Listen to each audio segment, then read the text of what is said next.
على أهل البدع والأهواء، أهل البدع العقائدية وأهل البدع السياسية. أنا أقول بيننا وبينكم السلف، بيننا وبينكم الكتب، كان فيقول البدع بيننا وبينكم.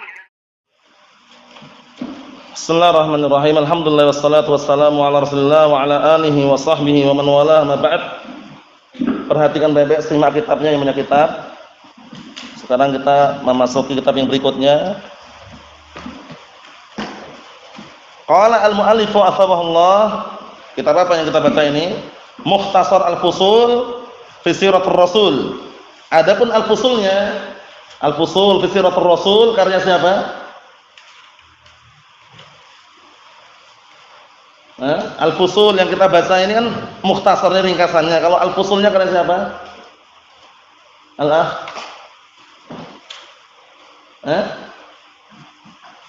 Karya siapa? Naam, Al-Imam Abul Fida Ismail bin Umar Ibnu Katsir rahmatullah alaih, al-mu'arrikh al-mufassir.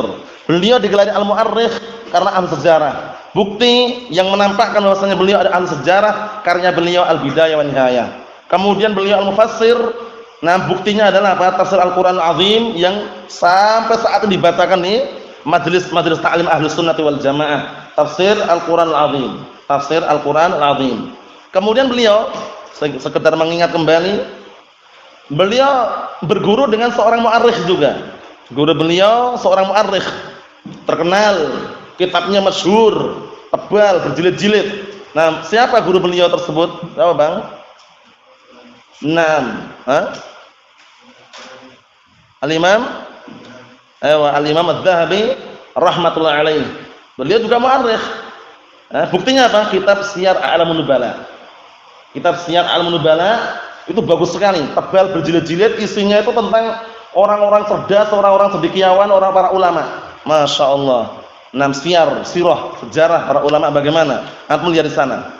Perjuangan mereka dalam mencari ilmu, dalam rihlah, dalam menuntut ilmu. Banyak disebutkan sana ya. Nah, beliau Al-Imam Ismail bin Umar Abul Fida Ibnu Katsir menikah dengan seorang putri. Menikah dengan seorang putri. Nah, putri ini anaknya seorang imam. Imam terkenal juga. Kitabnya sampai saat ini harum, dikenal di kalangan orang-orang ahli hadis dan muhaddisin. Nah, putri siapakah yang dinikahi oleh Al-Imam Ibnu Katsir rahmatullah alaih? Nah, barakallahu fikum. Abdullah. Putrinya siapa? Abul Hajjaj Al-Mizzi. Abul Hajjaj Al-Mizzi. Nah, barakallahu fikum, seorang muhaddits. Nah, barakallahu fikum, kitab beliau masyhur, ma'ruf, yang sampai saat ini antum lihat satu jilid itu ringkasannya itu. Taqribut Tahdzib itu ringkasannya. Paham ya? Nah, barakallahu fik. Ringkasan dari apa? Taqribut Tahdzib. Ringkasan dari apa? Dari Tahdzibut Tahdzib. Nah, Tahdzibut Tahdzib ringkasan dari kitab apa ini? Kitabnya Al-Mizzi, kitab apa, Ihsan? Tahdzibul Kamal. Kitab tentang rijalul hadis, Tahdzibul Kamal. Bagus sekali, kalau antum buka sekali ya tahu. Dajjal, fulan kadzdzab. Kok dibilang dajjal ya? Ekstrim ini. Ini betul bukan ekstrim. Antum kalau dengar kalamnya para ulama terdahulu kalau menjarah orang-orang perawi yang memang pendusta, itu bukan sekedar kadzdzab, dajjal. Paham ya? Dajjal itu artinya kadzdzab. Dari kata ad-dajjal al-kadzib. Paham ya? Jadi kalau antum lihat ekstrim ya, bukan ekstrim. Antum aja yang terbiasa lemah. Terbiasa apa? Nah, barakallahu fikum, enggak tegas, sehingga ketika mendengar lafaz itu ekstrim. Dajjal artinya kadzdzab. Paham ya? Nanti kalau antum buka sendiri kitab Tahdzibul Kamal. Kalau mau ringkas, Taqribut Tahdzib. Karya siapa? Tahdzibut Tahdzib karya siapa? Taqribut Tahdzib karya siapa? Naam, Abdurrahman. Tahdzibut Tahdzib sama Taqribut Tahdzib karya siapa? Al-Hafidz Ibnu Hajar Al-Asqalani rahmatullah alaih. Paham ya? Nah, itu kitab apa tadi? Tahdzibut Tahdzib sama Taqribut Tahdzib, itu karya Al-Hafidz Ibnu Hajar Al-Asqalani rahmatullah alaih. Siapa namanya Al-Hafidz Ibnu Hajar? Siapa namanya? Ahmad bin Ali rahmatullahi alaihi. Ini sekedar selingan biar antum tambah wawasan. Kalau antum membaca kitabnya bagus sekali. Kalau merujuk yang tebal tadi Tahdzibul Kamal, ini bagus sekali. Jadi kalau terbuka-buka nanti ketahuan siapa fulan bin fulan kadzdzab, fulan bin fulan dhaifun fil hadis, imamun sunnah. Dhaif hadisnya tapi dia imam dalam masalah sunnah. Masya Allah, luar biasa ya. Kalau hadisnya dhaif, kalau nyampaikan hadis dia dhaif, tapi kalau masalah sunnah imam dia. Ada seperti itu. Dhaifun fil hadis, imamun bis sunnah.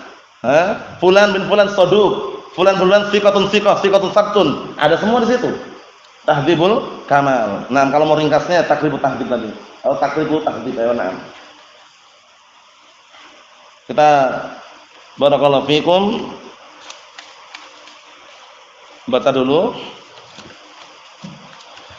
Akhlaquhu sallallahu alaihi wasallam. Sekarang kita bahas seputar akhlaknya Rasulullah sallallahu alaihi wasallam, bagaimana akhlak beliau. Wa amma akhlaquhu tahirah. Adapun akhlak-akhlak beliau yang suci, karena beliau diutus di antaranya apa? Untuk menyempurnakan akhlak yang mulia. Sebagaimana perkataan beliau alaihi salatu wasallam, "Innama bu'itsu liutammima makarimal akhlaq." Hanya saja aku diutus untuk menyempurnakan akhlak yang mulia.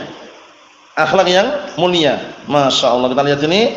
Faqad qala Allah azza wa jalla, sungguh Allah Ta'ala mengatakan, "Nun wal qalami wa ma yasturun." Nun termasuk apa? Huruf muqatta'ah. Demi pena dan apa yang telah tertulis. Maksudnya apa? Nah, barakallahu fikum, apa-apa yang telah tertulis. Pena di sini adalah makhluk Allah Subhanahu wa taala. Paham ya? Makhluk Allah Subhanahu wa taala. Pertama kali Allah Ta'ala menciptakan pena, Allah Ta'ala berkata pada pena tersebut. Awwalu ma khalaqallahu al-qalam faqala lahu uktub. Dalam hadisnya Ubadah bin Samit radhiyallahu anhu. Pertama kali Allah Ta'ala menciptakan pena, Allah Ta'ala mengatakan kepada pena itu uktub, tulislah. Penanya berkata, pena benar. Makhluk Allah Subhanahu wa taala berkata dia, mengatakan apa? Wa ma aktub, apa yang harus aku tulis? Apa kata Allah Subhanahu wa taala kepada pena tersebut? Uktub ma huwa kainun ila yaumil qiyamah. Tulislah. Nah, barakallahu fikum, tulislah apa-apa yang akan terjadi sampai hari kiamat. Paham ya? Sampai hari kiamat. Ini menunjukkan bahwasanya apa? Semuanya kejadian-kejadian yang akan terjadi dan yang sudah terjadi sampai hari kiamat tercatat dalam Lauhul Mahfuz. Paham ya? Naam. Ma anta bi ni'mati rabbika bimajnun. Kamu sungguh dengan nikmat Rabbmu bukanlah orang gila. Karena beliau dituduh orang gila oleh orang kafir Quraisy, majnun, orang gila, bayangkan, Allah musta'an. Wa innalaka la ajran ghairu mamnun. Sungguh engkau memiliki pahala yang tidak terhitung. Kasih pahala yang banyak Allah Subhanahu wa taala. Wa innaka la'ala khuluqin 'adzim, syahidnya. Sesungguhnya engkau berada di atas akhlak yang sangat agung, akhlak yang mulia. Nah, Rasulullah SAW. Wa fi sahih an Aisyah radhiyallahu anha. Di dalam sahih dan hadis Aisyah radhiyallahu anha, perhatikan. Anna qalat, wasannya beliau berkata, kana khuluqu Rasulillah sallallahu alaihi wasallam Al-Qur'an. Masyaallah. Sungguh dahulu akhlaknya Rasulullah SAW itu adalah Al-Quran. Bayangkan, akhlaknya Al-Quran. Maksudnya apa? Wa ma'na hadza, dan maknanya ini diperhatikan kitabnya, simak ya. Annahu sallallahu alaihi wasallam qad alzama nafsahu alla yaf'ala illa ma amarahu bihil Quran. Masyaallah. Maksudnya adalah bahwasanya Rasulullah SAW itu sudah mengilzamkan, mengharuskan dirinya untuk tidak mengerjakan kecuali apa yang diperintahkan oleh Al-Quran. Itu maksudnya. Jadi apa yang diperintahkan oleh Al-Quran, nah barakallahu fikum, Rasulullah SAW mengerjakannya. Adapun yang tidak mengerjakan. Faham ya? Jadi kembali kepada Al-Quran seperti itu. Wala yasruk illa ma nahahu anhul Quran, dan beliau juga tidak meninggalkan kecuali yang dilarang oleh Al-Quran. Masya Allah, benar-benar apa? Al-Quran sebagai sandaran beliau dalam kehidupan sehari-hari. Fasara imtithalu amri rabbih khuluqan lahu wa sadiyatan salawatullahi wa salamuhu alaihi ila yaumiddin. Masya Allah. Maka menjadilah perbuatan beliau mengerjakan perintah Rabbnya itu adalah akhlak untuk beliau, dan juga apa? Sadiyatan, yaitu bentuk keistimewaan. Barakallahu fikum yang ada pada beliau. Paham ya? Sifat istimewa, sifat yang membedakan antara beliau dengan yang lainnya. Paham ya? Jadi akhlak beliau apa tadi? Al-Qur'an. Makna akhlaknya Al-Qur'an maknanya apa? Beliau tidak melakukan dan juga tidak melarang kecuali yang diperintahkan dan juga dilarang oleh Al-Qur'anul Karim. Masya Allah. Kita lihat lagi. Waqad qala Allah azza wa jalla, sungguh Allah Ta'ala mengatakan, inna hadzal qur'ana yahdi lillati hiya aqwam. Masya Allah. Sesungguhnya Al-Qur'an ini menunjukkan kepada jalan yang lebih lurus. Paham ya? Naam, yahdi lillati hiya aqwam, yaitu mengarahkan, menunjukkan, memberikan hidayah kepada jalan yang lebih lurus. Karena jalan Allah Subhanahu wa taala cuma satu.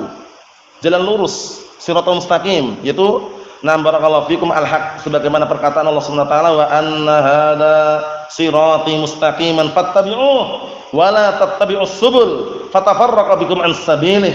Artinya apa?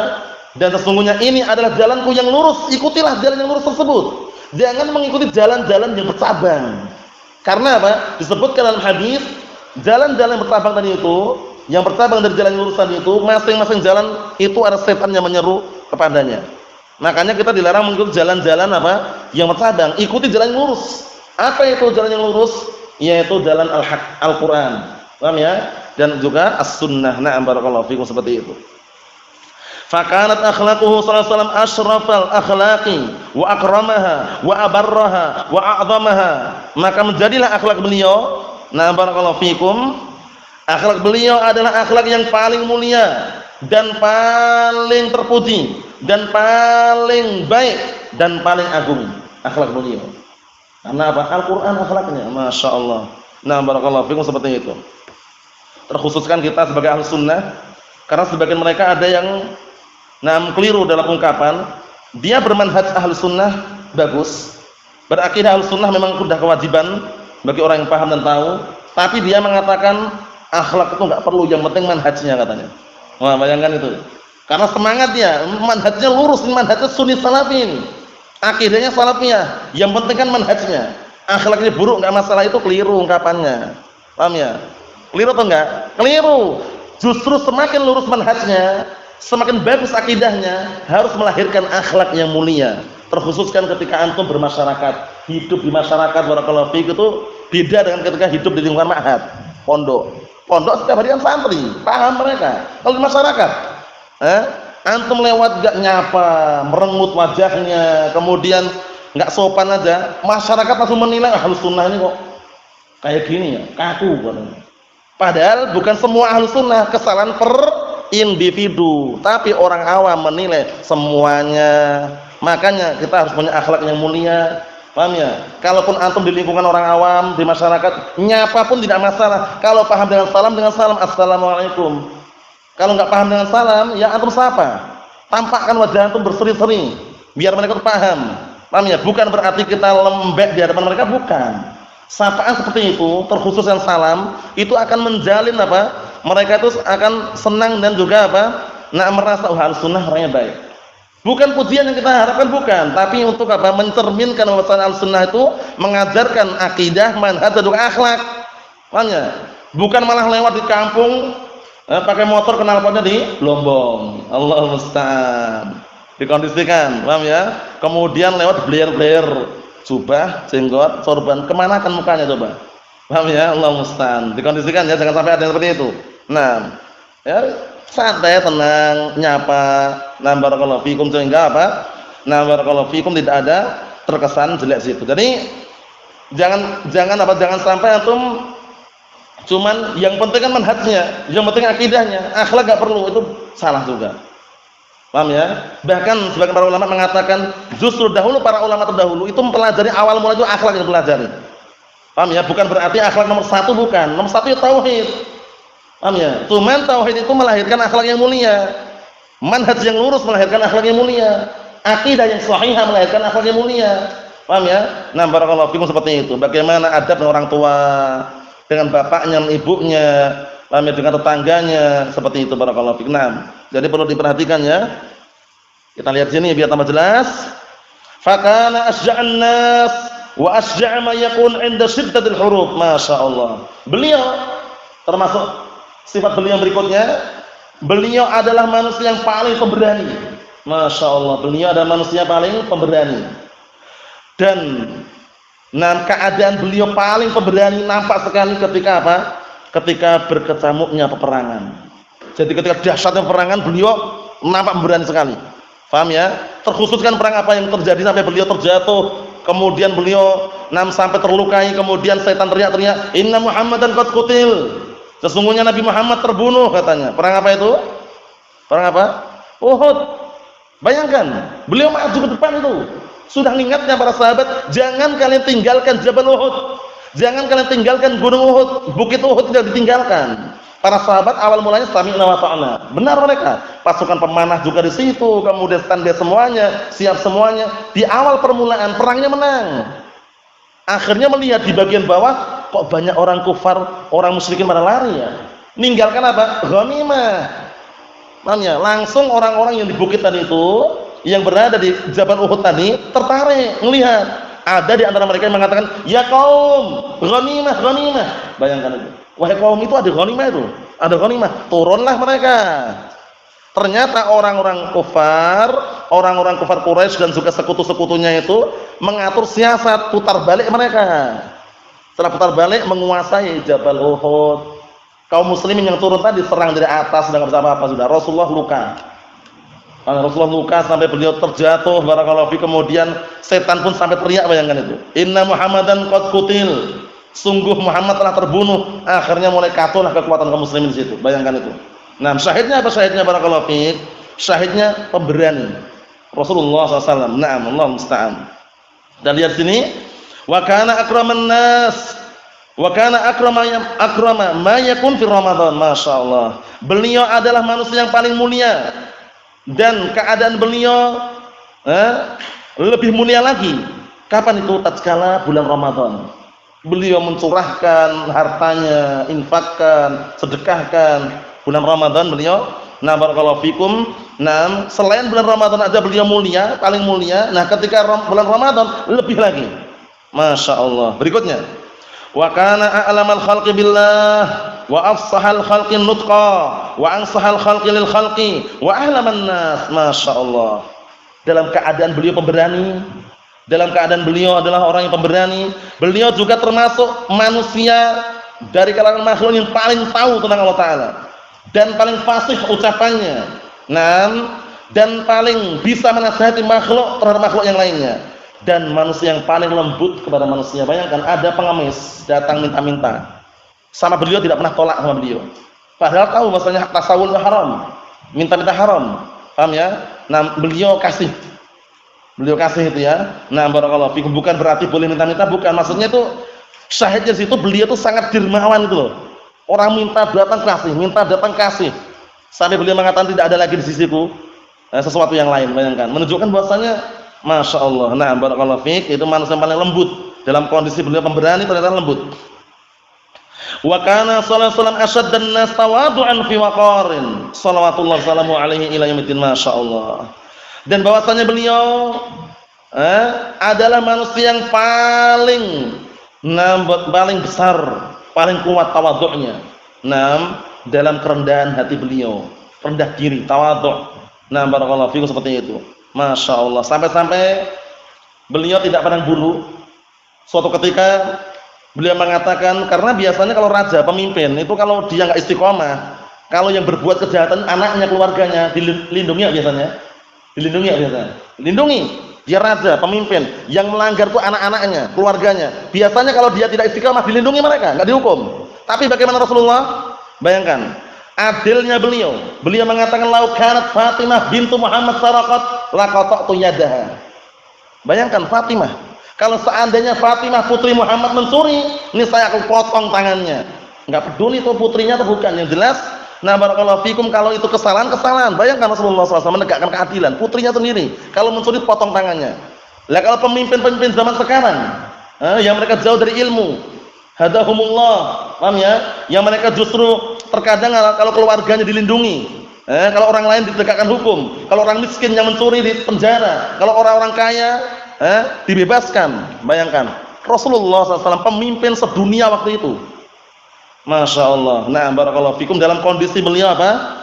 Seperti itu keadaannya. Beliau mengatakan, kalau seandainya Fatimah putri Muhammad mencuri, niscaya aku potong tangannya. Masya Allah, tidak pandang bulu ya. Putrinya sendiri pun mencuri, potong tangannya. Kita lihat lagi. Qalat Nam Qailah bintu Makhramah fi hadithiha 'inda Abi Dawud, berkata Qailah bintu Makhramah dalam hadis yang diriwayatkan Imam Abu Dawud, falamma ra'aitu Rasulullah sallallahu alaihi wasallam al-mutakhashshi' fi jilsatihi ur'idtu minal farqi. Artinya perhatikan baik-baik, tatkala aku melihat Rasulullah sallallahu alaihi wasallam, beliau sangat tenang ketika duduk khusyuk, aku dibikin bergetar. Kenapa? Disebabkan karena rasa takut. Farqi, sebutan bawah itu al-farqi al-khauf, rasa takut. Paham ya? Nah, al-farqi al-farqu al-khauf, rasa takut. Jadi dibikin sampai dibikin bergetar. Karena apa? Melihat kondisi keadaan beliau khusyuknya luar biasa. Naam. Wa fi sirah, dalam sirah, maksudnya dalam sirah berarti naam barakallahu fi sejarah tentang beliau, annahu sallallahu alaihi wasallam lamma dakhala Makkah yaumul fathi.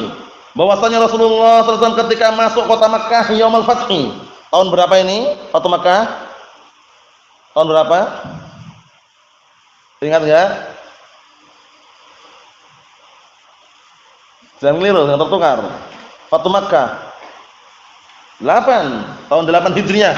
Dan tatkala Rasulullah SAW masuk kota Makkah yaumul fathi, ja'ala yuta'ti'u ra'sahu. Beliau merundukkan kepalanya, bayangkan. Jalan dalam kondisi menundukkan kepalanya. Minat tawaduk, disebabkan oleh tawaduknya beliau. Jadi bukan jualan tegap ini kemudian sombong, tidak. Padahal sudah apa? Menang. Orang-orang kafir Quraisy Mekah kalah kan? Keluar mereka. Yang tidak beriman keluar mereka. Tapi beliau tawaduk, masya Allah. Hatta inna muqaddama rahilih la yusib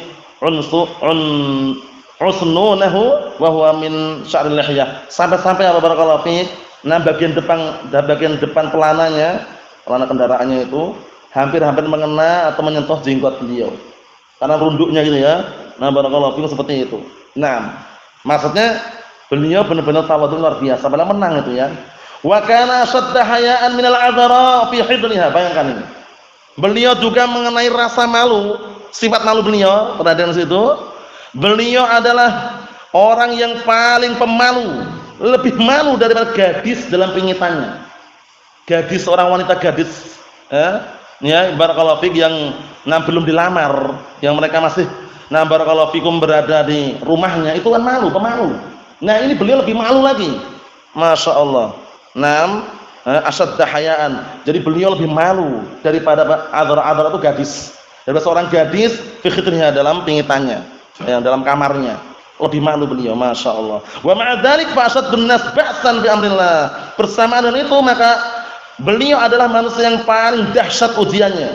Paham ya? Paling dahsyat ujiannya, cobaannya di dalam menjalankan perintah Allah Subhanahu wa taala. Dikit lagi.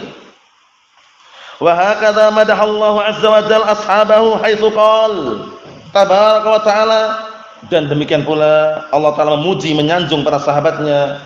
Itu tatkala Allah taala mengatakan Muhammadur Rasulullah, Muhammad itu adalah utusan Allah. Walladzina ma'ahu asyidda'u 'alal kuffar ruhama'u bainahum, dan orang-orang yang bersama beliau, bersama Rasulullah SAW, mereka sangat keras terhadap orang-orang kafir dan mereka lembut di antara mereka, di antara kaum muslimin. Wa sata'ti insyaallah baqiyatu awsafihi al-jamilah fima nuriduhu min al-ahadithi ba'da hadza insyaallah taala wa bihil musta'an. Dan akan datang insyaallah taala sisa daripada penyebutan sifat-sifat yang mulia, sifat-sifat yang indah. Fima nuridu, terhadap apa yang sudah kami sebutkan minal hadis, berupa hadis-hadis ba'da hadza, setelah ini insyaallah taala wa bihil musta'an. Adapun untuk penyebutannya insyaallah pada pertemuan yang akan datang. Nanti sebutkan secara global dan juga bahkan secara terperinci tentang bagaimana sisa-sisa daripada akhlak-akhlak beliau yang mulia. Nasallahu as-salamata wal afiyah walhamdulillah.